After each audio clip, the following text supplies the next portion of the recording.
Chapter 7, Mishnah 4. This Mishnah lists 18 sins that are punished with execution by stoning. The sins are merely named here. They are explained in the rest of the chapter and the next chapter.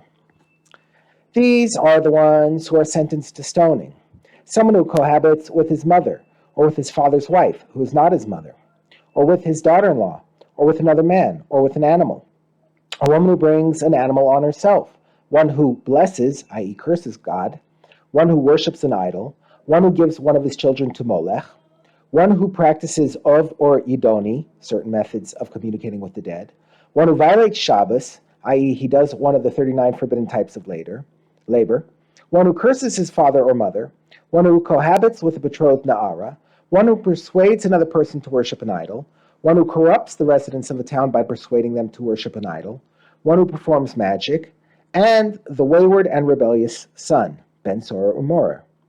The Mishnah discusses the first sin listed above, namely cohabiting with one's mother. It states the punishment for someone who does this sin by mistake. For example, he did not realize who the woman was. If someone cohabits with his mother, who was once married to his father but is now unmarried by mistake, he must bring one chatas offering for the sin of cohabiting with his mother, and one chatas offering for the sin of cohabiting with his father's wife. But Rabbi Yehuda says he must bring a chatas offering only for the sin of cohabiting with his mother. The next sin listed above, namely cohabiting with the wife of one's father. If someone cohabits with the wife of his father who is still married to his father but is not his mother by mistake, he must bring one chatas offering for the sin of cohabiting with his father's wife, and a second chatas offering for the sin of cohabiting with a married woman. Cohabiting with one's father's wife is forbidden both during his father's lifetime and after his father's death, both during their erusin and during their nisiun. The third sin, namely cohabiting with one's daughter-in-law. If someone cohabits with his daughter-in-law who is still married to his son by mistake, he must bring one chatas offering for the sin of cohabiting with his daughter-in-law, and a second chatas offering for the sin of cohabiting with a married woman. Cohabiting with one's daughter-in-law is forbidden both during his son's lifetime and after his death, both during their erusin and during their nisiun. The Mishnah names the next three sins that were listed above.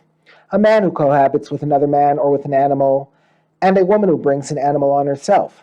The Torah in Leviticus 20, 15, 16 states that the animal involved in either of the last two acts must also be put to death by stoning. The Mishnah explains why this is so. If the person sinned, in what way did the animal sin? Rather, became ruin because ruin came to a person through this animal. The Torah therefore states that it should be stoned, so that others will not sin with it as well. Another explanation. It must be executed so it does not happen that the animal walks in the street and people say, "This is the animal that caused so-and-so to be stoned," which would bring shame to the sinner.